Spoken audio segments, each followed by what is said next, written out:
Guys நம்ம இப்போ எங்கே இருக்கோன்னு பார்த்தீங்கன்னா சிறுவலஞ்சி ஒத்தப்பண்ண சுடலை கோயிலில் தான் இருக்கோம். இது 2வது மாதம் மட்டும் நம்ம வந்திருக்கோம். இந்த மாதம் வரும்போது என்னென்னு பார்த்தீங்கன்னா கொஞ்சம் டைம் ஆகிடுச்சு, பூசெல்லாம் முடிஞ்சிட்டு. சரி பூசை முடிஞ்சா ஏன்னா சாமியை கும்பிட்டுட்டு தான் போகணும்னு சொல்லி சாமிகிட்ட வந்து ஆசீர்வாதம் வாங்கி சாமியை கும்பிட்டாச்சு. சாமிக்கு தீபாவரணம் கொடுத்துட்டு இருந்தாங்க. தீபாவரணம் கொடுக்கவும் நம்ம அப்படியே சாமியை கும்பிட்டுட்டு சாமிகிட்ட இருந்து அப்படியே நம்ம அர்ச்சனைலாம் பண்ணிவிட்டு சாமியை வந்து அப்படி கும்பிட்டுட்டு திருநூறுலாம் விபூதியெல்லாம் பூசி விட்டாங்க.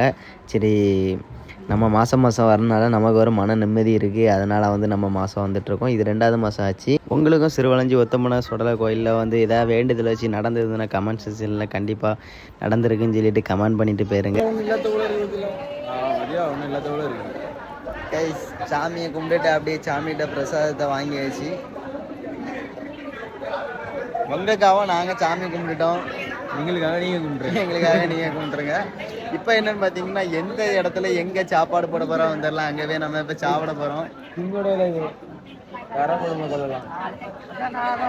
ஒன்று தின்னா ஒன்றும் செய்யாதுன்னு நினைக்கிறேன். அது கரை வரும். ஞாபகம் எல்லாம் அப்படிதான் கரை ஆயிடுச்சு. இது என்னன்னு பார்த்தீங்கன்னா கொடை டைமில் வந்து இதில் வச்சு தான் வெளியெல்லாம் கொடுப்பாங்க. அதெல்லாம் அப்படி சுற்றி பார்த்துட்டு அப்படி ஜாலியாக நாங்கள் சுற்றி தெரிஞ்சோம். என்னன்னு பார்த்தீங்கன்னா கொஞ்சம் மழைலாம் தூற்றி எல்லாரும் செட்டு போட்டு அங்கே எங்கேயாட்டு ஒதுங்கி தான் இருந்தாங்க. மற்றபடி நம்ம கோயிலில் போன மாதம் பார்க்கும்போது என்னென்னு பார்த்தீங்கன்னா அங்கங்கேயே ஆள்லாம் இருந்து அவ்வளோ என்ஜாய்மெண்ட்டாக இருந்து இந்த ட்ரிப்பு கொஞ்சம் மழை பெய்ஞ்சனால கொஞ்சம் அங்கே எங்கேயா தான் ஒதுங்கியிருந்தோம். அந்த எல்லா இடத்துலையும் சாப்பாடு போட்டாங்க. நம்மளும் அப்படியே ஆளுக்கப்போ கொஞ்சம் கொஞ்சம் போய் சாப்பாடெலாம் வாங்கிட்டாங்க. அங்கேயே நின்று தின்னு டேஸ்ட்டு பார்த்துட்டோம்.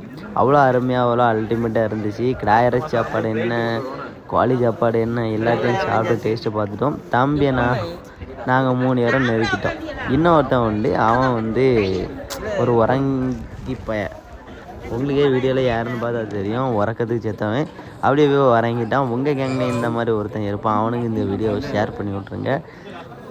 மீதி 3 பேரும் விடுவோமா அப்படியே ஜம்முன்றது ஒரு லாக் அவுட் நச்சுன்னு ஒன்று பண்ணியாச்சு. சாப்பாடுனா சாப்பாடு அப்படி ஒரு சாப்பாடுங்க. நீங்களும் வந்து பாருங்கள் நம்ம சிறுவலஞ்சி ஒத்தப்பண்ண சுடலை கோயிலுக்கு. நெக்ஸ்ட்டு எந்த கோயிலுக்கு போகிறோம்னு நெக்ஸ்ட் வீடியோவில் பார்ப்போம். டாட்டா பாய் பாய். ஒரு வழியாக நம்ம வந்து சாப்பிட்டு முடிச்சாச்சு. சாப்பிட்டு வயிறு ஃபுல்லு. இனி யாரும் தந்தாலும் வாங்கிக்க முடியாது. ஆனால் சண்டை பல போராட்டங்கள் தாண்டி தான் நான் சாப்பிடுவேன். ஏன்னா நான் ரொம்ப சாப்பிடலை. ஆமாம் சாப்பிடல பார்த்துட்டு இருந்தோம். ஒரே ஒரு இடத்துல பார்த்துருந்தேன். ஆமாம் நம்மளுக்கு வந்து ஆட்டுக்கறி ரொம்ப பிடிக்காது. அதனால் ஒரே ஒரு இடத்துல கோழி கறி போட்டிருந்தாங்க. அங்கே மட்டும் டேஸ்ட்டு பார்த்தேன். டேஸ்ட்டு அப்படி தரமாக இருந்தால் அதுக்கப்புறம் வேற எங்கேயும் சாப்பிட தோணலை.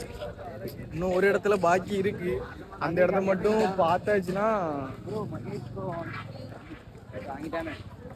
அந்த இடத்த மட்டும் பார்த்தாச்சுன்னா வெயிட் பண்ணி வாங்க வேண்டியது இருக்குது. ஆனால் இதுவும் நல்லா ஜாலியாக தான் இருக்குது. எல்லோரும் வந்து இப்படி ஒரு வைபை ஃபீல் பண்ணி பாருங்கள். இப்படி ஜாலியாக இருக்கும். வேற இன்னைக்கு நாங்கள் கொஞ்சம் லேட்டாக வந்துட்டோம். என்னன்னா வந்து நாங்கள் வீட்டில இருந்தே ஒரு 10:30 தான் வந்தோம். இன்னைக்கு நாங்கள் 2வது வாட்டி வாரம் ஒடுக்கத்த வெள்ளிக்கிழமை. இந்த வாட்டி கொஞ்சம் லேட் ஆகிட்டு. ஆனாலும் வந்து கரெக்டாக சாமி கும்பிட்டுட்டு போகிறது சாப்பிடவே கரெக்டாக இருக்கும் டைம். அப்படியே நாங்களும் கிளம்பிட்டோம். டாட்டா பாய் பாய். நெக்ஸ்ட் வீடியோவில் பார்ப்போம்.